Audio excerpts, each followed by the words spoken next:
গ্রামের বাড়িতে এসেছি, চা খেতে গিয়েছিলাম হাটে। হাটের মানুষের বিভিন্ন ধরনের কথাবার্তা শুনছিলাম, বর্তমান সময়ের পরিস্থিতি, তারপরে আগামী দিনের ভবিষ্যৎ, এগুলো শুনছিলাম। আর আমার এই বইটার গল্পের সঙ্গে একটা মিলে যাচ্ছে, বাস্তব বর্তমান সময়ের বাস্তব ঘটনার সঙ্গে মিলে যাচ্ছে। তো নাটকটা যখন শুরু করলাম, গল্পটা দিয়েই শুরু করি। সে তখন মানে প্রাচীন আমাদের পূর্বপুরুষরা তখন এই বাংলাদেশে বসবাস করতো না। ঠান্ডা তো ক্ষমতা ধরে গেছে। তো আমি একটু বলে দিই যে আমি একটু হাঁটতে হাঁটতে হাঁটতে হাঁটতে গাছের তলায় আসে দাঁড়াইতে, পাশে আমাদের ক্ষেত আছে, ক্ষেতের কাছে দাঁড়াই। বাই দ্য ওয়ে, যখন বলছিলাম নাটকটা যখন শুরুই করলাম, তাহলে একটু রসালোভাবে একটু উপস্থাপন করি। বলছিলাম যে তখন আমাদের প্রাচীন জনপদগুলো, এই বাংলার ঐতিহ্যের জনপদগুলো, সেই জনপদগুলো অনেক রীতি রেওয়াজ এবং কঠিন কঠিন সব কুসংস্কার এবং প্রচণ্ড রকমের অন্ধ অনুসরণকারী অবস্থানের মধ্যে বসবাস করত মানুষ, এবং প্রচণ্ড রকমের ভীতি ছিল মানুষ। তোমার এই গল্পটা, বইয়ের গল্পটার মধ্যে, যে বইটা আমার, এই বইটার গল্পটার মধ্যে পূর্বপুরুষের আস্তিন বলে একটা গল্প আমি লিখেছিলাম, সেটার সঙ্গে মিলে যাচ্ছে। তো আমিও সেভাবে লিখেছিলাম যে প্রাচীন রীতি রেওয়াজ দিয়ে ভরপুর ছিল।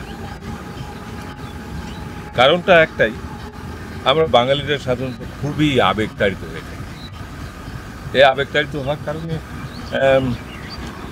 বহিমিয়ান ধারাবাহিকতা, চারণিক বহিমিয়ান ধারাবাহিকতা ছিল, একটা ধামীয় ধর্মীয় আবেগের ধারণা, যাকে গল্পের একটা বিজয় রথ আছে। এই গল্প সেই আদিম পথের নিত্য দোল খাবি খাওয়ার মতো রেশ টেনে টেনে সেই সময় থেকে এ সময় চলে।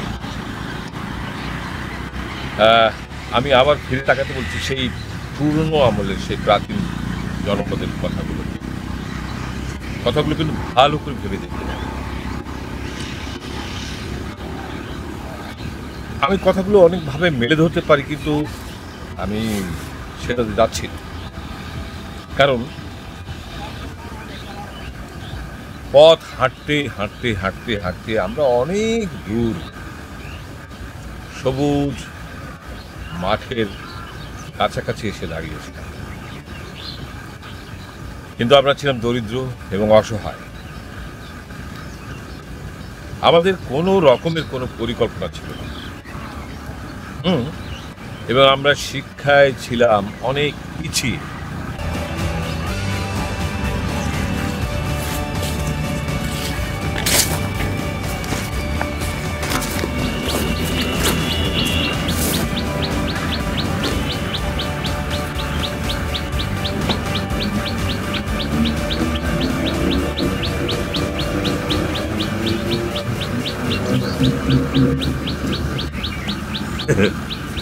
চলে যাচ্ছিলাম, কিন্তু হঠাৎ করে থেমে গেলাম।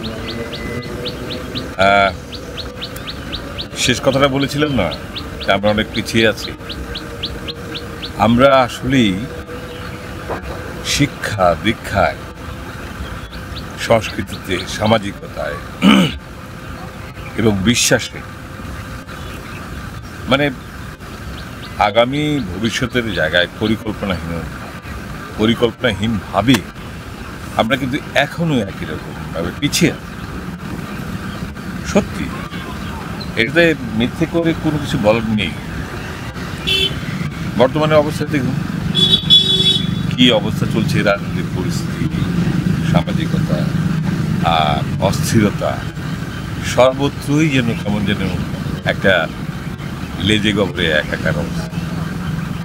তো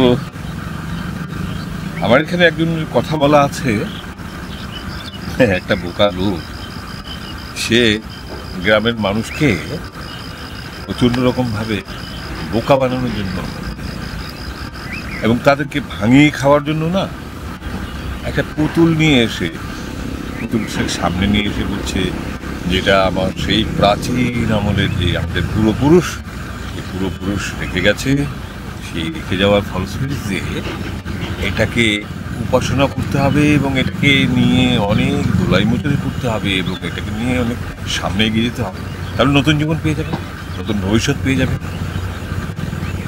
এবং সেই আবেগের কথাগুলো বলে বলে শিশু, বৃদ্ধ, আবার তার যত আছে সবাইকে বশ করে ফেলেছে।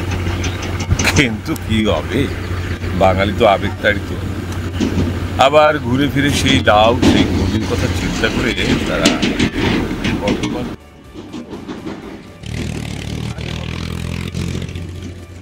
এই বোকা মানুষটা তো জাদুক্রিয়া তো কাজ করছে না।